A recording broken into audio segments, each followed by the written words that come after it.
ఈ వీడియోలో మనం భగవద్గీత అధ్యాయము 13 శ్లోకము 7ను పరిశీలిద్దాం.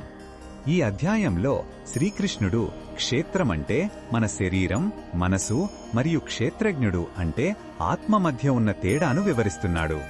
ఈ శ్లోకంలో క్షేత్రం యొక్క మరిన్ని లక్షణాలను ఆయన తెలియజేస్తున్నాడు. మొదటగా ఈ పవిత్ర శ్లోకాన్ని భక్తితో విందాం.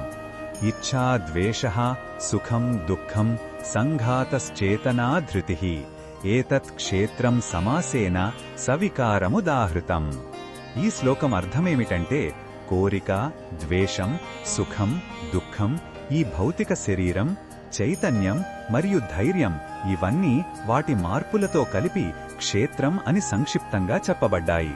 అంటే మన శరీరమే కాదు, మన మనసులో కలిగే భావోద్వేగాలు కూడా ప్రకృతికి చెందినవే.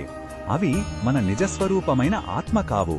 అవి కేవలం మన అనుభవ క్షేత్రంలో జరిగే మార్పులు మాత్రమే. ఈ శ్లోకంలో ఉన్న భావం మనకు ఏమి చెప్తుందంటే మనం మన భావోద్వేగాలకు అతీతమైన సాక్షులమని గుర్తుచేస్తుంది.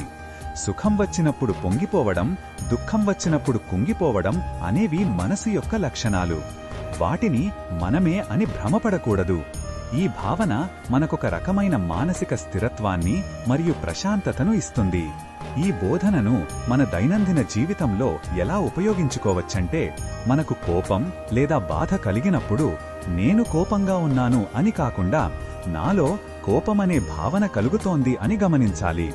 ఇలా చేయడం వలన ఆ భావోద్వేగం నుండి మనం కొంచెం దూరం జరిగి దాని ప్రభావానికి లోను కాకుండా ఉంటాము.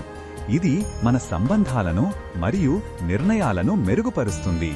మరిన్ని భగవద్గీత శ్లోకాల అర్థాన్ని తెలుసుకోవాలంటే మా తదుపరి వీడియోలను తప్పకుండా చూడండి.